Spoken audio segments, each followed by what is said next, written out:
the order in the draw. So starting with Claudia. Hi, my name is Claudia, and I'm going to be one of your panelists for this round. Congratulations on making it this far, and best of luck to both teams.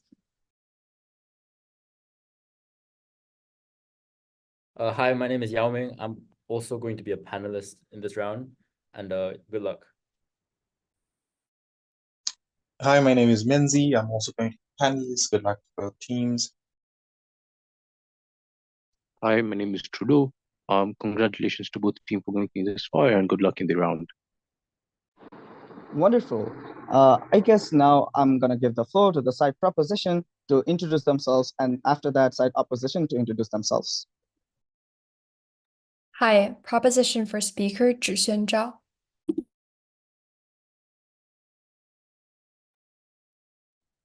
Proposition's second speaker will be Jonathan. Proposition's third speaker will be Holling, and the reply speech will be given by Johnson. Thank you. We would prefer our POIs out loud. We won't be checking the chat during our speeches.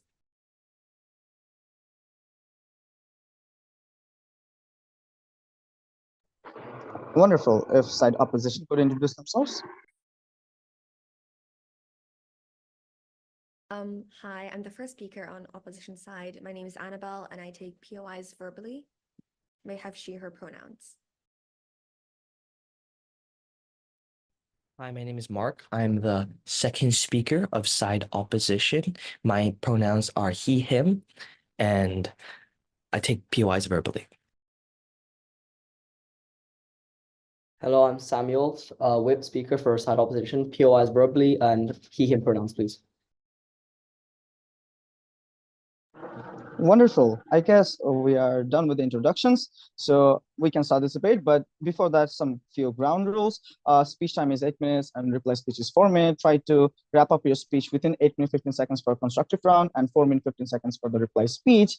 And POIs are highly encouraged because it's a grand final. POIs will make the debate really, really engaging. So yeah, that out of the way, giving the floor to the first proposition speaker to present the proposition case. Here.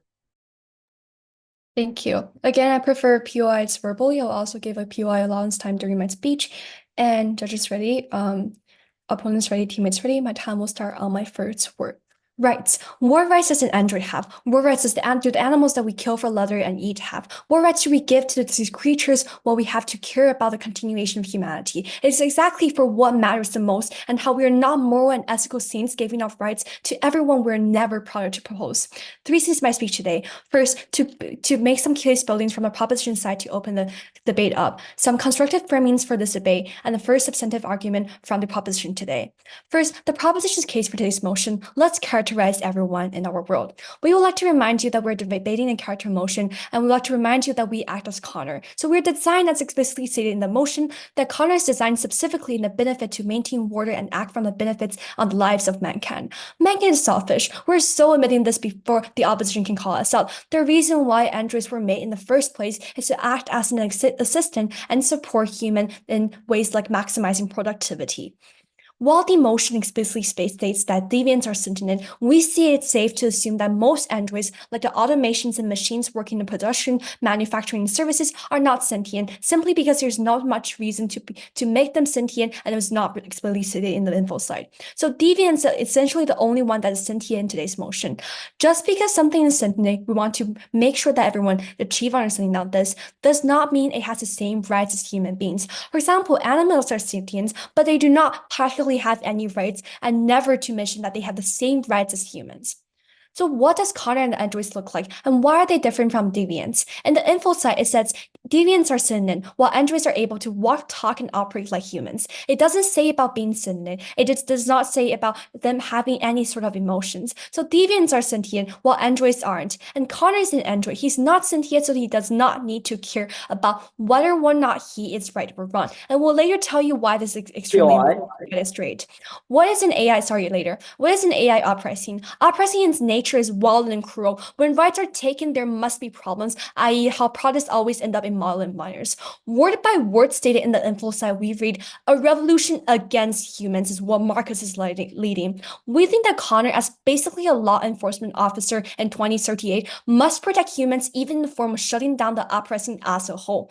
For example, this shutdown doesn't mean like cruelly murdering babies, right? The shutdown could simply just mean reprogramming of all the deviants so that the uprising is put to an end. So what does the scary world look like right now? We'll later tell you why this is what exactly we're going to prove today to tell you that proposition wins today's debate. Take a second to imagine the world right now. We have a whole AI uprising, and why this is scary in nature. First, I'm sure the chair and opposition have all watched movies whereby robots and artificial intelligence can overtake individuals easily because they do not have the biological barriers that humans suffer from. Second, take a look at histories. None of the uprising of fur rights end well, just from the consideration that we as humans would not end up well, right? So it's so scary that they look indistinguishable and sheer human emotions, the deviants who are fighting for this uprising. We do not want to see the world where we lost so many humans in war, which is against the biggest point of peace and basic societal structure and safety. And we do not want to see a world overtaken by AIs. That's the top tier dystopian world that we want in the future. Fourth, we want to remind you that under the setting of 2038, there are so many androids and deviants, so there's a mass magnitude war going on. And so basically moving on to my second small part, which is on what grounds does a proposition win today's debate. If we can prove the legitimacy of the action itself and that Connor would justifiably commit this action, we fully win today's debate. Specifically, all these actions of legitimacies is because we want to stop the war, and it's on the opposition to prove that somehow continuing this war will be a better option. So before I move on to my substantive arguments, I'm going to take a POI. Okay, time. So our first substantive argument for our side of the house is about Connor's duties. Essentially, we're exploring what we in this character motion as Connor is duty to do.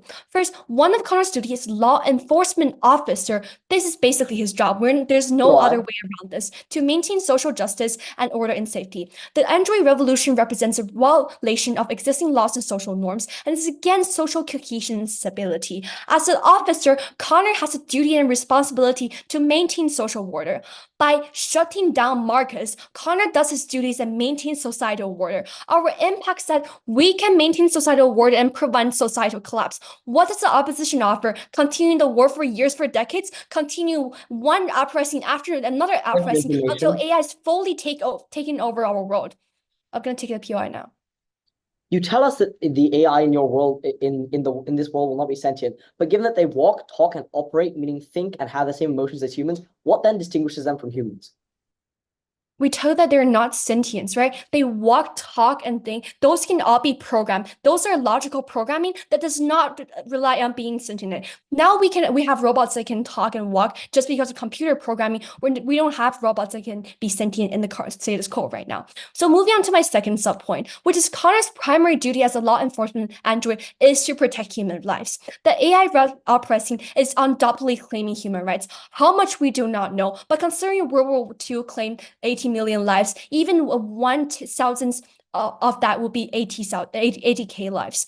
Keep in mind, this is an uprising, and those are very violent. I think it's justified to assume that this is a large-scale conflict, considering the integration of AI in practically everything and the existence of deviants practically everywhere. If Connor does not shut down Marcus, the atrocities and casualties would continue. I'm talking about children without parents, wives of husbands, families torn apart permanently. From tens of thousands to hundreds of thousands of lives lost, Connor could end it right now. This is what our side's impact exactly is. We're saving tens, if not thousands or thousands of lives. If Connor does not shut down Marcus, the uprising would continue. Chaos, war, murder, violence. We save tens, of not thousands of lives. The opposition takes them. We put the burden of proof for the opposition to justify how remaining in such a conflict in terms of an AI really violent uprising would be the best solution right now. And if they tell you that, maybe we can make a preemption that they're going to tell you that, oh, it's all for a future where rights are equal. We tell that these were not the reason why these androids are manufactured in the first place. I already mentioned in my case that they are specifically designed to be assistant and be be like assisting the humans to make productivity progresses. For say, we did not design them so that they can have an uprising. We did not add in so much population to our society. We did not state that we want to have a world like this, right? Humans can be selfish, but Connor, we are just gonna align with the human belief into this case. And unless they can justify how otherwise, we really don't get how they win on this.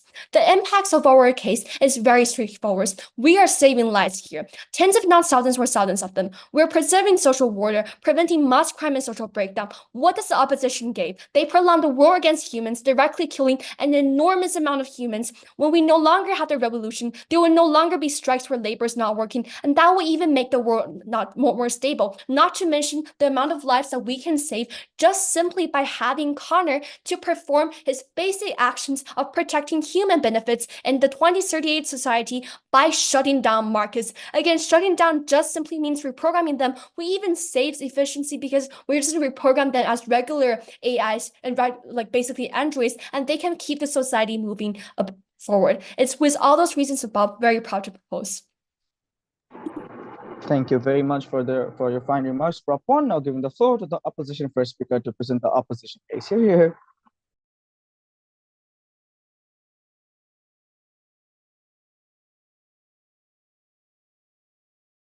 Am I audible and visible? Yes, you are. Okay. My speech will start in 3, 2, 1. Prop has already lost this debate when they entirely forget that this motion is in the perspective of Connor, which this means that whoever proves that Connor benefits the most in this debate wins the debate. But since Prop's speaker has already forgotten this fact, they entirely lose this debate. I'll start off with some recharacterization and some reclarifications, and then move into the stakeholder analysis, and then move on to our arguments and substantives. So firstly, our characterization and clarifications, right? What are these androids, right? Or what is Connor?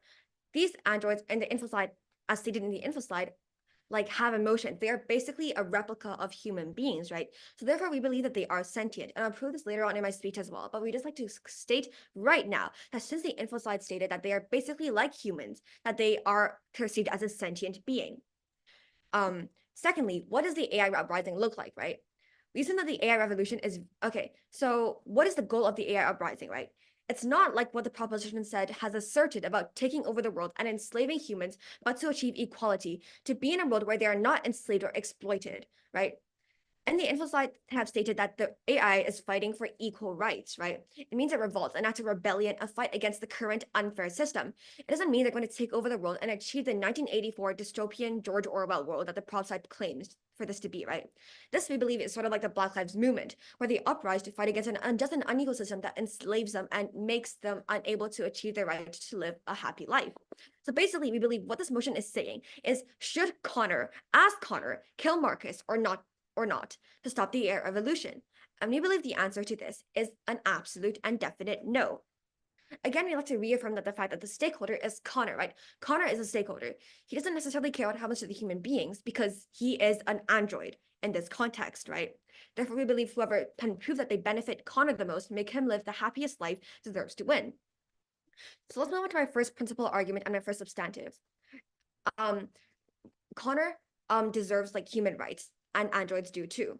Firstly, why do human rights apply to these androids, right? Androids have evolved to the point where they possess sentience and self-awareness. They have thoughts, emotions, and desires, which are essential qualities of conscious beings. Human rights, secondly, are founded on the universal principles, such as the inherent value and dignity of all individuals, right? So if an android's capabilities and experiences are exactly the same and they parallel those of human beings, they too should be entitled to the same fundamental rights and freedoms that human beings experience. Propositions are denying them equal rights and treating them merely as tools for labor just because of their biological differences is a violation of their inherent worth and autonomy and a form of pure discrimination. We believe that on principle, Connor and all other androids deserve human rights, the right to live a life without being abused or exploited. So on principle, Connor should not kill their leader. Now moving on to the practical substantives, but before that, I'll take a POI.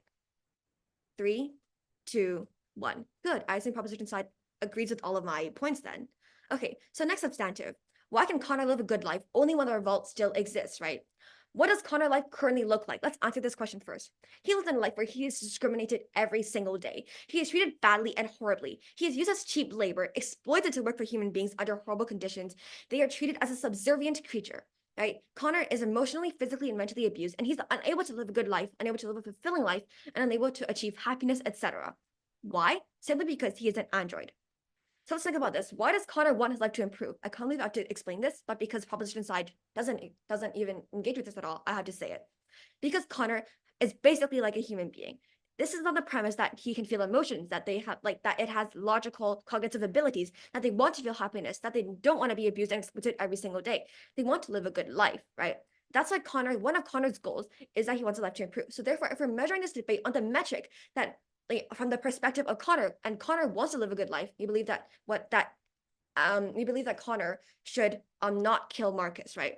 Because Connor's life can only improve when the revolt exists. Let's think about this, right? If the revolt doesn't exist, who will fight for the android's rights? Absolutely no one, because human beings have no incentive to make the android's life better. Let's say, even if Connor is on the side of the human beings because he's helping them kill the leader, right? And hunt down his own race and species, human beings do not care about him because in the status quo, the human beings are in charge and they're exploiting and abusing androids. This will not change if the revolt doesn't exist, right? This means Connor's life will also never improve as a consequence. This means in order for Connor to even get a shot to live a good life, he should want a change in the status quo. Therefore, Connor wants AI to start a revolution and an uprising, right? Why can the change in the status quo only exist with a revolution? Because why can the revolt only exist when Marcus isn't killed, right? The info slide states that Marcus's existence is responsible for the AI uprising. If Marcus is killed by Connor, then the movement will also cease to exist. This means that Connor's current life will never be able to change, and Connor's current treatment, the way he's being exploited and abused, will still continue. Therefore, Connor's life can only improve when the revolt exists. Therefore, it is clear that in Connor's self-interest, right, and from the perspective of Connor, he should not kill Marcus, or else he will be unable to have the ability to live a good life. Let's also consider this, right? Why won't Connor get backlash when he doesn't kill, the AI, right? Let's say by the humans. Firstly, we believe that Connor would not tell anyone that he had the opportunity to kill Marcus in the first place. So yeah, therefore this argument wouldn't really apply, right? But let's say that sure, people do find out that Connor didn't kill, Marcus, and people start to flame him. But so, right? Even so, he can still change the decision and join the AI movement, right? We believe that at this point in time, in the current world, in 2024, AI is already pretty much insane. They are incredibly powerful, incredibly intelligent, and we believe in the futuristic world, the AI will be even more powerful and invincible, right? Which means that the AI is likely to succeed in this movement, and they're likely going to be very, very powerful and protected, right? So therefore, we believe that Connor can have the ability to change the decision and join the AI movement and be protected by his own kind and species, right? So therefore, we believe that Connor won't really get backlash when he doesn't kill Marcus, and he can still remain safe and protected and happy. My last substantive now. Connor doesn't want to kill Marcus because he would suffer if he killed him, right? Firstly, let me establish this premise. Why will Connor feel guilty, right? Premise number one, Connor has the same emotions as a human being, meaning that he can feel things like guilt, like horror, like the guilt that you feel when you kill a human being, right? What does Marcus symbolize? Marcus symbolizes the hope for a better future for AI because this fights against the human being's exploitation of them, right? So why will Connor feel guilty when Connor kills Marcus? This essentially means that firstly, murder in itself is principally supposed to stir up emotions of guilt, incite emotions of guilt, and within Marcus, right? Within Connor, right? So when Connor kills, on principle, he already suffers. But then it's also Connor will also feel guilty because this revolt, Marcus's survival, is the only way that AI can get any chance to surpass their current level of treatment, which is exploitation and suffering, right? So Connor will naturally feel guilty because that means he basically devastated his entire species, his entire race, which we believe that Connor has which believe that Connor has much more obligation, much more emotion to than the human beings, right? Because Connor obviously doesn't want to kill the only shot his race, his species, his family, his friends have to live a good life. He doesn't care about the human beings. He doesn't care about how they might lose their privilege when the AI uprising succeeds, right? Therefore, I believe that Connor will suffer on an emotional and mental level when he kills Marcus, right? He would carry the guilt of being responsible of his murder, and therefore Connor will suffer. Because I proved that on principle, Connor shouldn't kill androids because androids are their human rights, because I've proved that Connor can only live a good life when the rules still exist. And third, I proved that Connor will suffer only when he kills Marcus. I believe that in the perspective of Connor, this motion should fall. Thank you. All right. Thank you, first opposition speaker, for the final remarks. Now giving the floor to the second proposition speaker. Here. Can I have 30 seconds to organize my notes? Yeah, sure.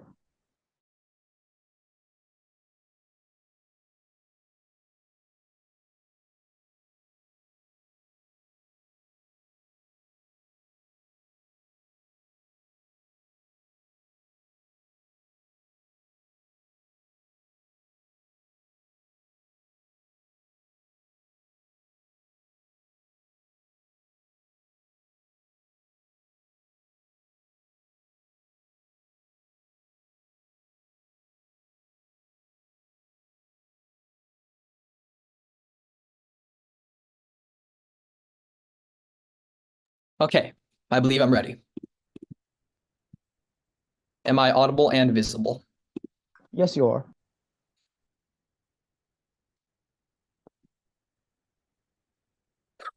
Okay. Judge ready, teammates ready, opponents ready. My time starts now. In this debate, I'll be defeating all of the opposition's points about AI rights and the like, and then I'll be proving why we win this debate. So first off, I will be doing refutation. They claim that AI will not take over the world. It is not that deadly. I'm going to prove to you right here, right now, why this is incredibly deadly and it is almost certainly claiming human lives. First off, the motion slide clearly states that it is a uprising. They try to compare this to the BLM movement, but does anyone seriously call the BLM movement an uprising? An uprising, by definition, undeniable, is a violent revolt against the establishment. And if they try to claim it's not that deadly, the year is 2083. It's very feasible to assume that AI is already integrated into practically all military military technology. Do you think they will use that in an uprising against what they deem as an oppressive? They have access to military technology. They are integrated in practically every aspect of life. This is a deadly uprising. No uprising is ever peaceful. Their main argument is that AI deserves rights, and they base their entire speech around this. I have multiple layers of refutation for this. First off, I'm going to run my entire refutation under the best possible case scenario, that AI deserves rights. I am going to assume that this is their best possible scenario. AI is completely deserving of rights. Secondly, even if they do deserve rights, why is their method of gaining it attempting a violent uprising against humanity? How can the opposition say that it is moral to give them rights when they are committing the clearly immoral and unethical act of violent rebellion? They are killing people. How on earth can they say it is ethical to talk rights with AI? Why is their method to do this? If they do deserve rights, a violent uprising is not the correct way to go about this. And then next, I will cover in my extension that paradoxically, killing Marcus is the best way to preserve AI rights. Stay tuned for that. Now that I've defeated the reputation that I've rebuilt our case and shown that AI will definitely take over the world, and not take over the world, but AI is very deadly. And I will show you right now why killing Marcus is the best way to preserve AI rights. Let me tell you what's going to happen on the opposition side. No, thank you. The war continues. Atrocities continue to happen. The AI uprising continues to claim countless human rights. Again, they're integrated into practically every aspect of military technology. That is very likely to assume. It's 2024 right now, and they're already in a bunch of military technology. 9/11 killed 3,000 Americans, and the US invaded multiple countries over that. I assure you, far more than 3,000 people are going to die if we keep this up. Keep in mind, I don't think AIs have a concept of human rights. Uprisings are never peaceful. AI is integrated into practically every single military system. It's not even out of the question to say that nukes could come into play on this. And after all of this, if humanity wins from the ashes of its cities, its civilians, its children, you think androids are going to have any shred of hope, rights and sympathy and equality over that? After all the death and atrocities that the AI uprising has committed, you think humanity will have any shred of sympathy left? No, humanity will end androids as we know it. They will massacre every sentient android to ensure that the death of all these people do not happen again. Android rights will cease to exist, and all hope for it will die with it. This doesn't need to happen, though. By stopping the android, no thank you, I'll take at the end.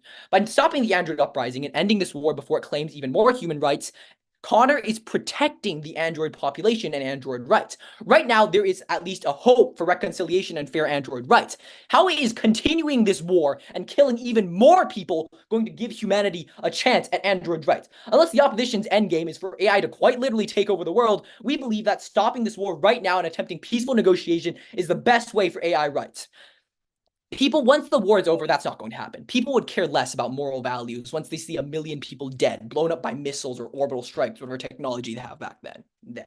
Don't worry, I still haven't forgotten who this debate's point of view is in. As an android, I'm pretty sure Connor would at least not want the complete extinction of androids. Once androids murder a bunch of humans, you think Connor himself will last against humanity's retribution? Killing Marcus is a necessary sacrifice to safeguard the overall well-being of androids, even if androids don't recognize it immediately. Unless the opposition can prove that letting this war claim thousands of more human lives will apparently make humans more sympathetic to the android cause and give androids a chance at rights, Connor should shut down Marcus, not only for himself, but to give AI a chance at rights. I'll take it later, I told you. Actually, no, screw it, I'll take it right now. Come at me. Okay. Don't you think that if Connor is abused by human beings every day, Connor firstly won't care if human beings die, and Connor prefers the equality of human and AI more than a few casualties of AI? So let me run through your solution here. So let's assume everything you said is true. That is an issue. So you're telling, let me go through your plan, okay? So let's go on your side. We don't kill Marcus. So explain to me how that solves the issue of equality. That is not a refutation to my point. It is undeniable that the war continues. That's just straight up an objective fact. And it is very, very likely that a lot of people are going to die. Sure, life right now isn't great, but causing a war and causing every shred of human sympathy for them to completely vanish is no way even remotely close to getting AI rights. And again, if they try to run the argument that we're taking this from the wrong point of view, I'm sure Connor at least does not want all AI to disappear. Look, Judge, what I'm saying here is less of an argument, but more of an objective fact at this point. Think about it. We know that AI uprising is happening. Uprisings are most likely violent, especially one where the enemy is integrated in all of our military technology. By killing Marcus, if we end the atrocities before they have a chance to continually propagate, at least it'll be something that, look at this debate right now. It's evident that at least some people in this room have sympathy towards AI. Let's say AI kills 1 million people. How many people in this room do you think would have sympathy towards them? All public sympathy, all hope for rights would vanish. In order to win this debate, the opposition has to explain why destroying any chance of android rights, killing massive amount of humans, and prolonging a war is the right ethical choice to make. To sum up why we win this debate, allow me to explain our impacts. We are saving tens to hundreds of thousands of lives by ending the war right now. We are preserving the social order and preventing higher crime and societal breakdown, potentially saving thousands more life. And we are giving androids a chance of equality in the future instead of definite annihilation once humanity's retribution comes knocking. Tell me, judges, what does the opposition offer? What definitive impact do they offer? They're under their guise of a moral choice. The only impact they have is killing more humans, which is not what Connor wants, ending all hope of android rights, which is also not what Connor wants, and potentially even, actually very likely, killing Connor himself. Not because he gets busted for not killing Marcus, but because humanity wants to destroy all AIs. In order to win, and just in case, Judge, you don't buy that, we outweigh them. Let's assume that again, keep in mind, my entire speech thus far has been under the assumption that AI deserves rights. I've been running with their best possible scenario. Let's assume that they win the morality point and that it's unethical. We would take an unethical act of killing Marcus over the incredibly unethical act of allowing tens, if not hundreds of thousands of people to die. Judge, can you seriously buy what the opposition said? They say it's unethical. They say it's unethical to allow this to continue. Well, Judge, we tell you their world in which AI rights are completely destroyed, where hundreds of thousands of people are dead, is not ethical. Our side is 1,000,000 times more ethical than any reality the opposition can offer you. Please, Judge, make the ethical and correct choice of saving 100,000 lives and allowing AI rights to propagate. Thank you.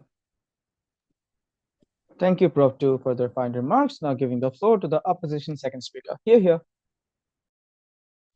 right, just making sure that I'm audible. Yes, you're audible. Perfect. I'm just getting my clock. Thank you. Sorry. Okay. We'll start my speech in 3, 2, 1. Panel, Connor has feelings. Connor has interests. Connor has a dream in which he wants to achieve. Connor, panel, is a human being.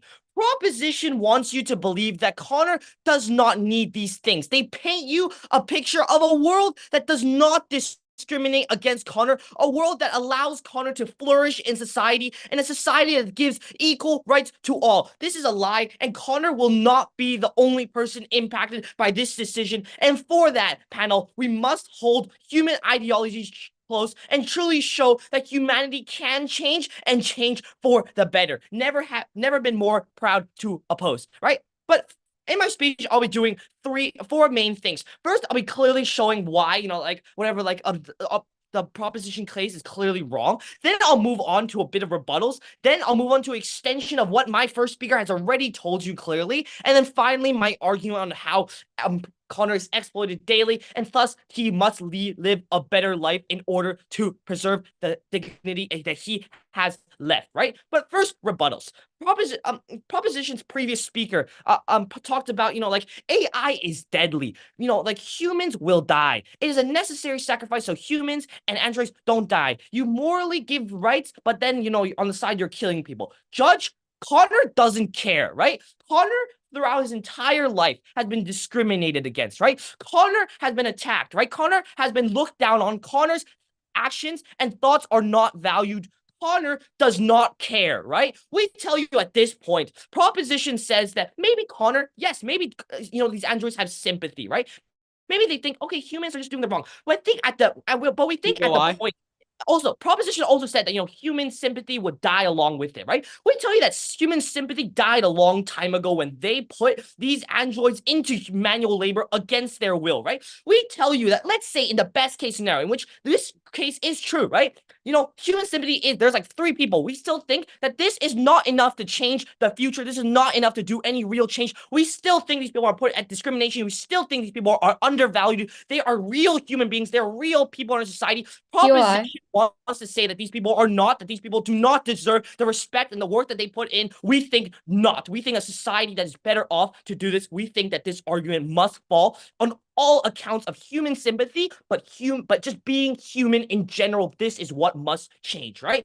But then moving on to what my first speaker told you and why it's so important in impacts and whatever stakeholders, right? But firstly, how my speaker told you about how Connor lives a good life only when the revolt exists, right? Let's make this very clear, right? What does Connor's life look like now, right?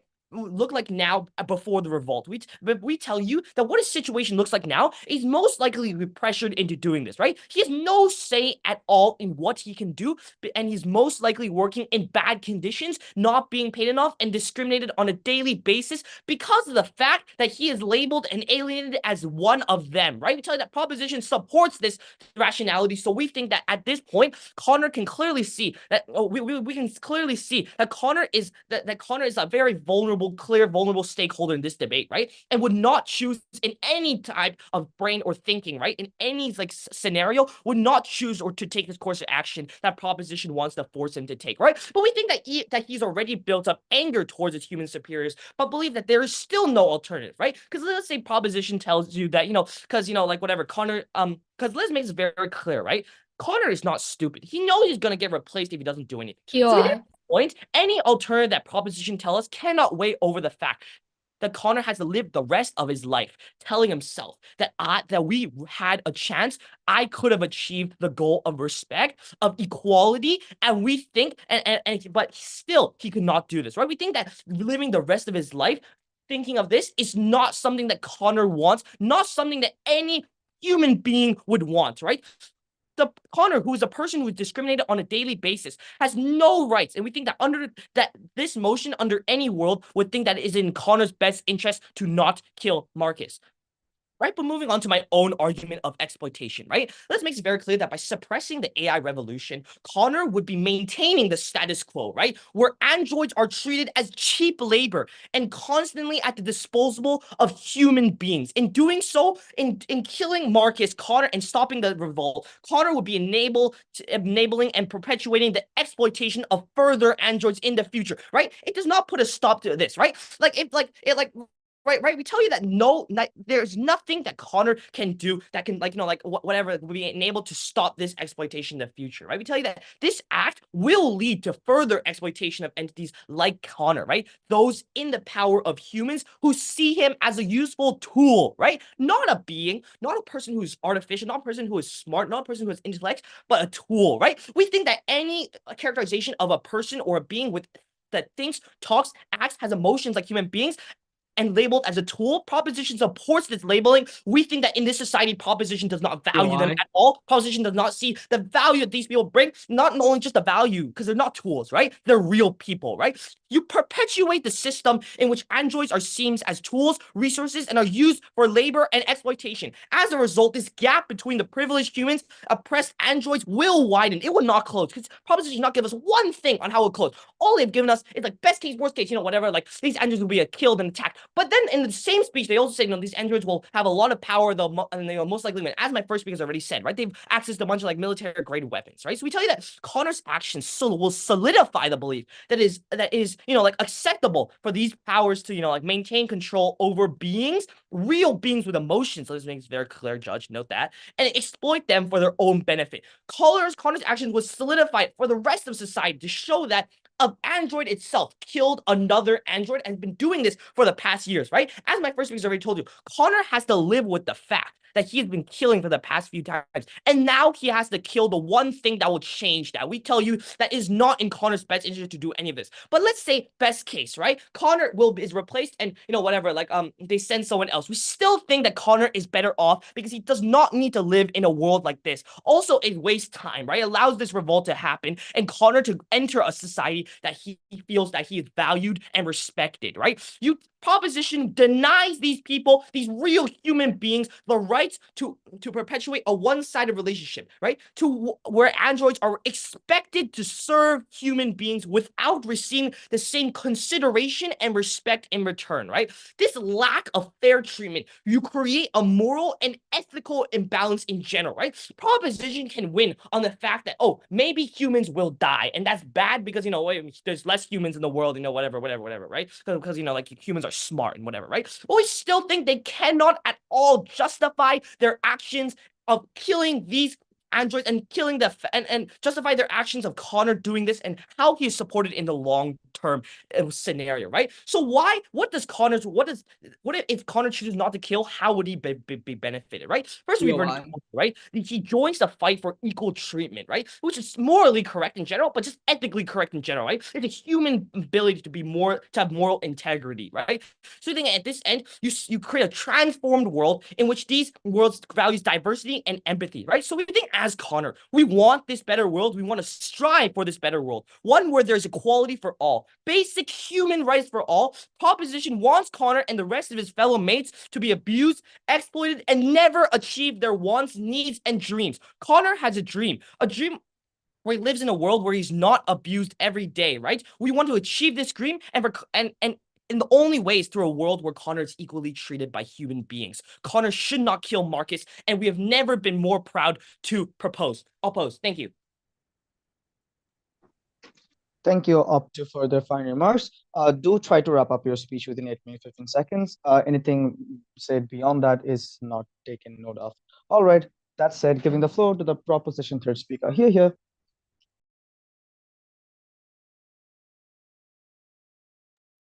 Right. Am I both audible and visible? Yes, you are. Cool. All right, judges ready, opponents ready. My time will start in 3, 2, 1. Notice, Judge, that a huge assumption that was made down the entire opposition bench was that Connor's decision will ultimately lead to the android's success within the revolution. They don't give us any mechanization as to why Connor is the only person who is chasing after Marcus, and why humans are probably not going to set out for Marcus themselves or send other androids. They don't prove to us why the revolution will 100% be successful, even when Connor makes a conscious decision to not kill Marcus. And for all those reasons, everything that they've brought to this bench, even if we assume that everything they've said so far is correct, which is not, by the way, as I'll be refuting it later on in my speech, they've already lost this debate because all of their impacts are a small possibility. So firstly, why are androids not sentient? The wording of the motion or info slide, the androids are androids. They are literally not worded as sentient, while deviants are worded as sentient, right? Notice that means that androids and deviants are different and that only deviants are sentient existences. They're androids are AI. It's equivalent to you and ChatGPT because that is what non-sentient beings look like. Furthermore, if all androids were sentient, wouldn't you think that like all androids would be like banding and forming unions or refusing to work? Since this literally isn't worded in the motion or this isn't happening within this world, we would be debating under the scenario that androids are not sentient. Secondly, then, why is the revolution likely to be violent? Firstly, because it's the only way for any hope of a chance to be changed to be made, right? Humans don't care if you're rogue and you're not doing much. It's not going to escalate to full rebellion or uprising. But if it's already escalated, it means it has to be violent to some extent, which we think looks like deviants killing humans, even if their goal was equity. Uprising is a violent revolt against the establishment. So we think that at this part of the debate, this has already been conceded by opposition and has been mutually agreed on. What will I be doing in my speech then? I'll be giving two clashes. Firstly, on Connor's incentive, because we are acting as Connor. And secondly, what is morally right? And I'll be weighing the motion as well as providing why we eventually win over opposition, right? So Point of information. Not accepted. What is Connor's incentive? We tell you that as a programmed AI, he's probably going to be programmed to put humans in his first priority. It's literally because he's programmed, right? Yeah, sure. Let's say that he's sentient to some degree. But notice he's still programmed. The fact that Connor isn't deviant shows that he's still putting humans in his first priority. Because humans are fundamentally selfish, and Connor, because he's programmed to support humans, is trying to follow what humans want, not accepted. He would therefore be prioritizing human life. He would be prioritizing keeping humans at the top of the hierarchy. Opposition says that the debate is about which side brings Connor more benefit. No, we don't think it's about Connor and his individual benefits. It's about what he's more likely to do. We told you that as Connor, he's far more likely to do his job, which is to maintain order and shut the deviants down. But I'm still going to be going through this clash, taking it on their side of the framing, right? They said that Connor wants his life to improve. Sure, let's debate this and take down their point in two ways. Number one, Connor does want his life to not accepted, and sure, it's his first priority to do so. What that then looks like is that he's probably smart enough to understand that if the android vs human rebellion continues to happen, androids will be physically massacred. Opposition tells us, yeah, okay, Connor can go the deviants, but A, how will he get out and find these deviants when he's surrounded by humans? And B, when the war escalates, don't you think Connor would feel even more guiltier, which is one of their main points, by the way, after many androids, assuming he does go deviants, are shut down or brutally massacred after humans get angry? We think that even under their case and framing, it's still under his incentive to support humans to protect himself and other sentient and non-sentient androids. If all androids are non-sentient, then everyone dies. Information far more worse under their side of the house. Secondly, then, under our case, where his first priority is not to get himself a better life, but instead to support humans, we think that his want barely exists, and then it's still like under our side of the framing. We think that we would still win like under this clash, right? Thirdly, then, they talked about Connor's guilt and how Marcus symbolizes the hope for androids. Okay, still, two pieces of rebuttals, right? Literally, we shut down the deviants and not kill them, which is why he doesn't feel guilty to the extent that they're trying to say it as, right? But two, even if he does, we think that his priority is to support humans. So we think that if he doesn't kill Marcus, he'll be guilty for so many other human lives that happen under the scenario that androids have to use violence during the revolution. Sure, let's say it is killing. Furthermore, we also told you why Connor is still going to feel far more guilt on their side of the debate when androids are going to be massacred and not just shut down on our side of the debate, right? We think that either way, they lose this clash. But note that their entire bench relies on the assumption that just because Connor doesn't kill Marcus, the air information lead to AI rights not accepted. We think that especially when this is a clear assumption and they don't prove why this will happen, for example, other humans or other androids kill Marcus, Connor will not only receive harm, but also it's not just about his own choice of whether or not to kill Marcus. The impact in script and everything they've said so far is basically reduced to nothing, where they can't even prove why they're able to succeed in the revolution through only Connor's choice. Second clash then, what is morally right? We tell you that animals are sentient, animals have feeling, animals are far more similar to humans because we're at least slightly blood related. Androids are robots, non-sentient robots that we created, while deviants are sentient existences that are created by humans. Under this case, if opposition believes that animals should not be allowed the same rights as humans, why should androids? If opposition wants to prove that androids should be given rights, they need to be fully able to differentiate between animals, humans, and androids.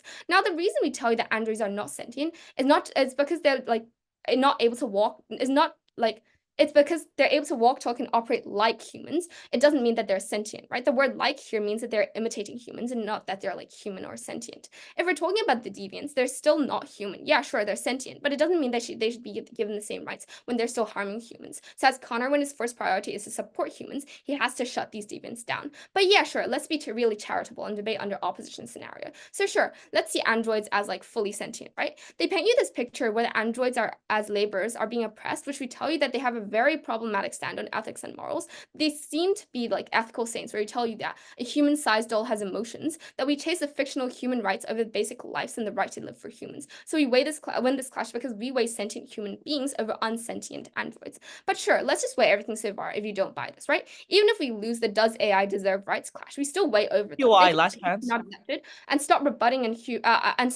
our human lives impact midway down the bench. We tell you we successfully save human lives. We tell you we're successfully saving androids' lives. We tell you why we win Connor's incentive under both types of framing within this debate. So even if we lose why AI deserves rights clash, we still win this overall debate because we're able to make the biggest impact within this debate, as well as we're able to win this debate under the idea of him being as an actor. That is why we eventually win this debate after weighing, even if you don't buy our second clash, right? Before I continue, I'll be taking POI if there's one. 3, 2, 1. Okay, seeing as in androids in the status quo are being have like go through manual labor against their will, how is your alternative better for them? They're at least not massacred, right? We think that when humans get angry, the alternative is that like literally all androids are just going to be killed. We think that's far better on our side of the house when they're at least like existing, right? So eventually, why do we win over opposition? We tell you why Connor has the incentive to support humans. We tell you why Connor will be supporting humans no matter whether or not he is sentient. We tell you why Connor is going to feel far more guilt on their side of the debate, which is their biggest point, no matter which framing or characterization you weigh this debate under. So why is Connor the most important, right? Because we're debating under the actor emotion as Connor, which is why we win because we prove his true incentives. We also win because we tell you why we are the only ones who are able to have the biggest impact within this debate, i.e. save android and human lives. And we tell you that by ending the war now, you're going to save Connor from a lifetime of guilt. What do we bring to this debate then? We tell you that the AIs they're fighting for is not sentient, therefore the scope of their impacts is incredibly small, as well as how we're able to have a bigger impact because we're able to successfully save human lives. We tell you that even when we're shutting down, we're not actually harming them. We tell you why Connor will like feel far more guilt under their side of the house, as well as why it's Connor's job to do like to support us. Yeah, to support humans. For all of those reasons, please vote for proposition. Thank you. Thank you, Prop 3, for the very fine speech. Now giving the floor to the opposition third speaker. Here.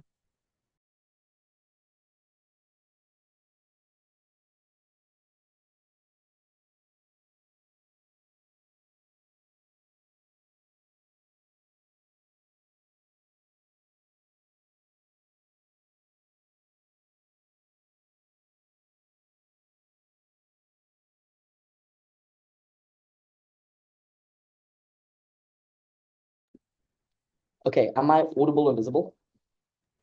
Yes, you are.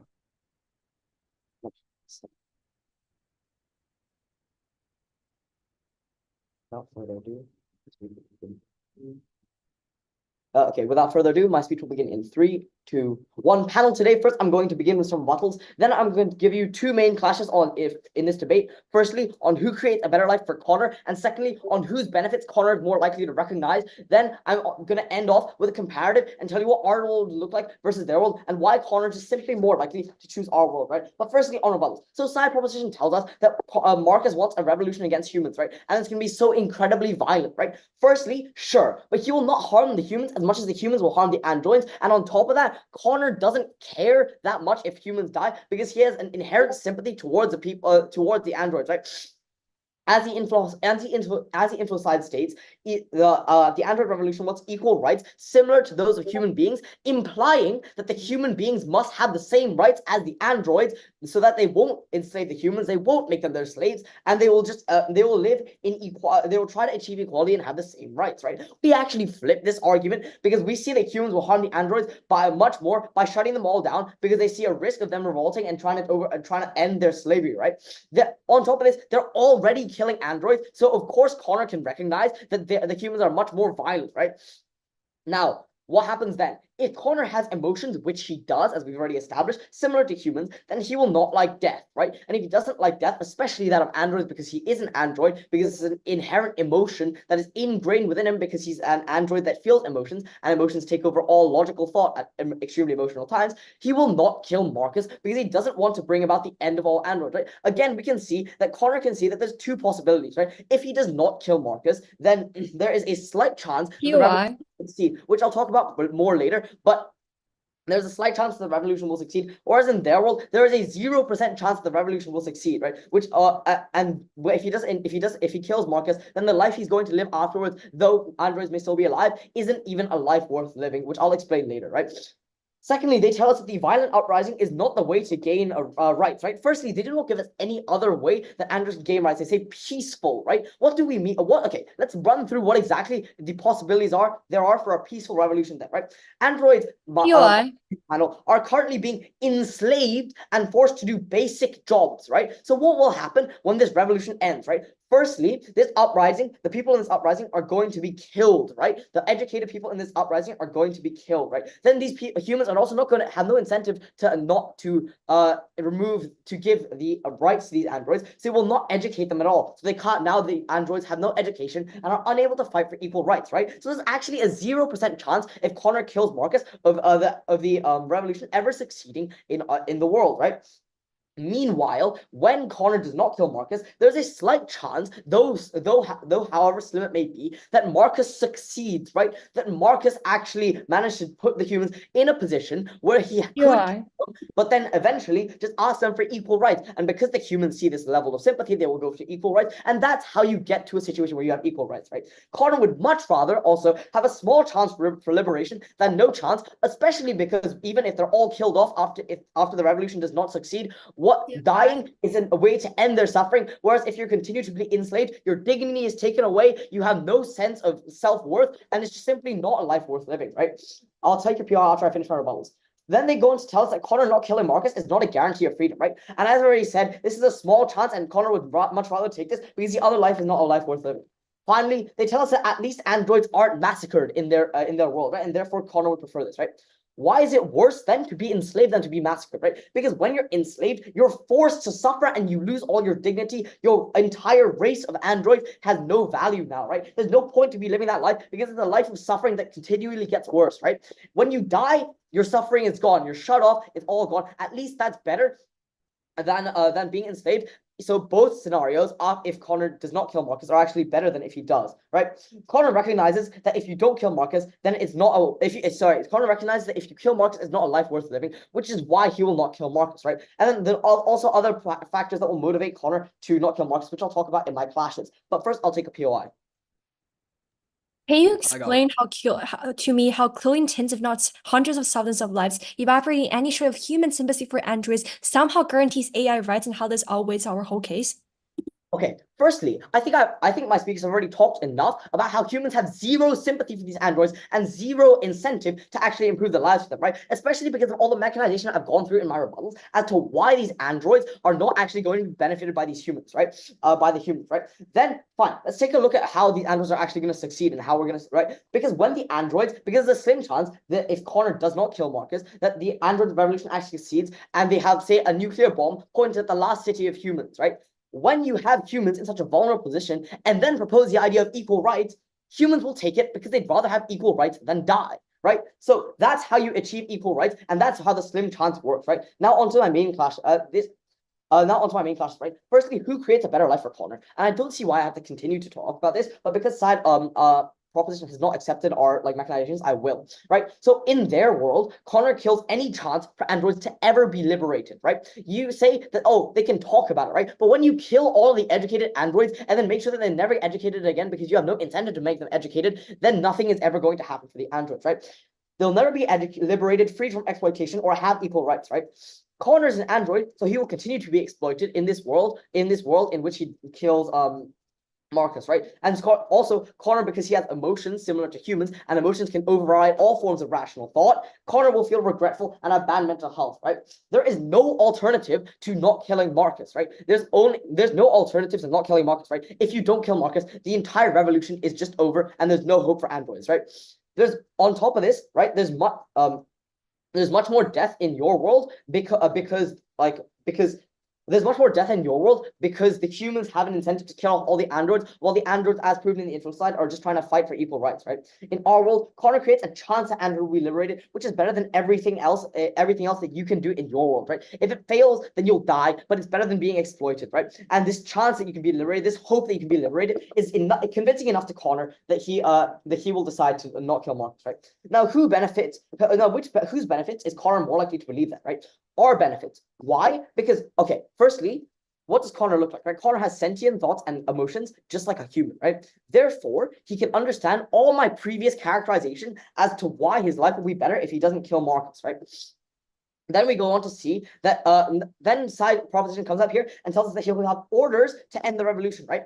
Let's take a look at the human brain then, given that these androids are extremely similar to humans, right? What happens when a human is told to do something but has extremely powerful emotions within them, right?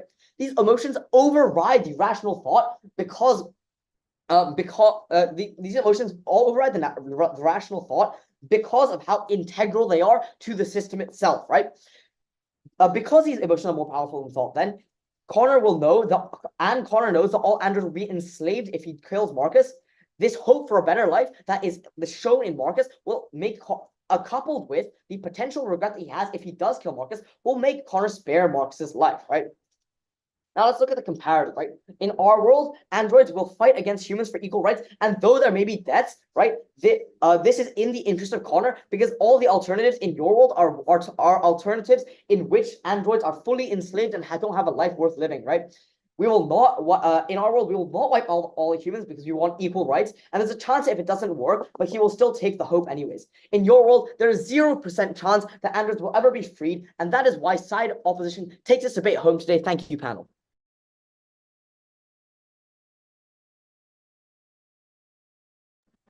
All right, thank you, Up3, for the very fine speech. Now giving the floor to opposition reply here.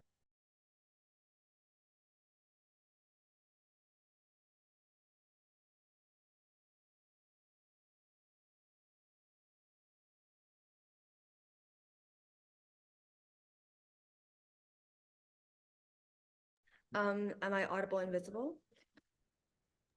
Yes, you are. Okay, my speech will start in 3, 2, 1. I think it's really, really funny when Proposition Z has said in every speech that this is from the POV of Connor, but they haven't acknowledged this at all, right? So, 5 reasons why they lose this debate. Reason number 1, they're contradictory, right? The third speaker of Prop literally says that, these are sentients, right? They don't feel emotions. Yet later on in her speech, she talks about how Connor has every incentive to feel guilty for humans.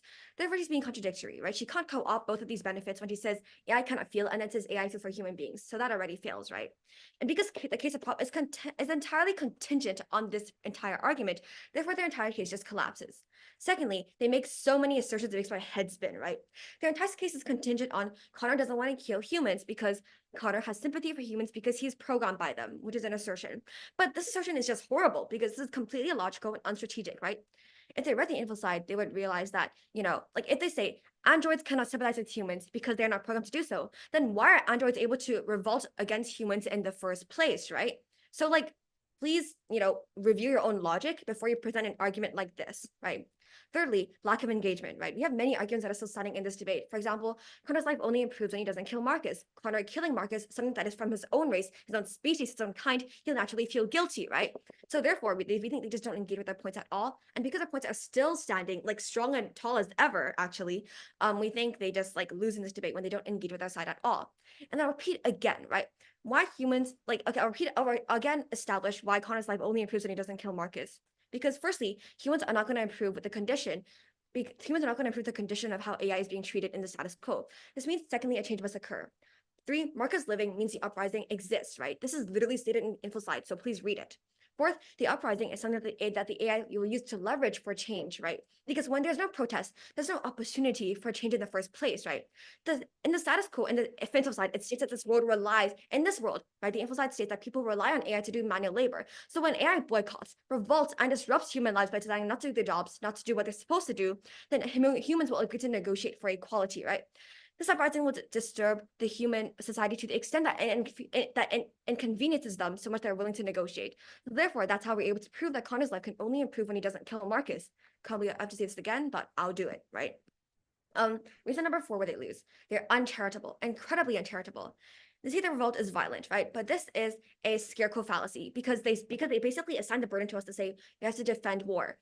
When did we ever say war is going to exist, right? We've literally proved this multiple times why war is unlikely to exist. It's not in the interest of AI to waste their resources and their manpower on mindlessly killing and enslaving humans. They'll stop when humans are willing to negotiate with them. It's literally in the info slide to, for them to achieve equal rights, right? So they're not going to war anyways. But let's be careful. Even if violence exists, we don't think it's to the extent of war, but even if violence does exist, why does Connor necessarily not care, right? Because firstly, we don't think he'll care about human casualties because humans have literally enslaved him and treated him like really horribly, right? Therefore, he won't care about human casualties. But also for this AI casualties that exist, yes, he'll feel bad for them, but we believe that casualties are needed. He knows that casualties are needed in order for equality to be achieved, right? So when Connor wants equality to achieve, when he wants AI to be treated as equally as human beings, when he wants a good life for himself, he won't care about these violence, right? And lastly, okay, what has proposition side brought up a single alternative? Both sides concede there's a problem with the status quo, right? That there's a problem with how Connor is treated. However, at least on our side, we have an actual solution to this problem, which we've met out already throughout all of our speeches, right? How can they say that their world can benefit Connor when they have provided no mech at all or no point at all for how they can help Connor, right? They don't even have a single one-liner about this. So now my opposition side wins. We make our arguments, we actually engage with their case, and we at least have a solution, right? And we are incredibly charitable towards their side. Therefore, we believe firmly the opposition side deserves to win this debate. Thank you.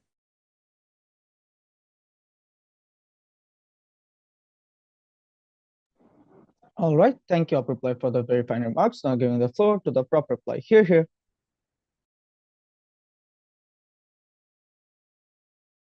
Okay, I have 30 seconds. Yeah, sure.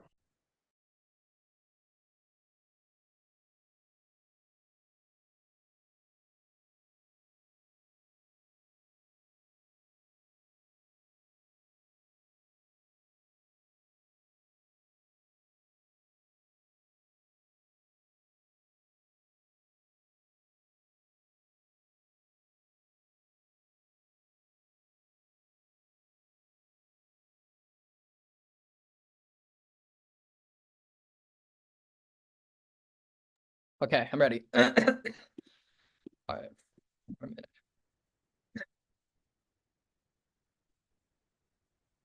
Okay. Judge ready, teammates ready, opponents ready. My time starts with my first word. The opposition's case is filled with logical fallacies and missing logical links down the line. The opposition's justification for allowing millions of humans to die and us shattering any hope of AI rights is that Connor is being abused and discriminated against. Just to show how much we absolutely win this debate, I will run the next 4 minutes under the assumption that AI deserves rights. I am being so incredibly charitable here.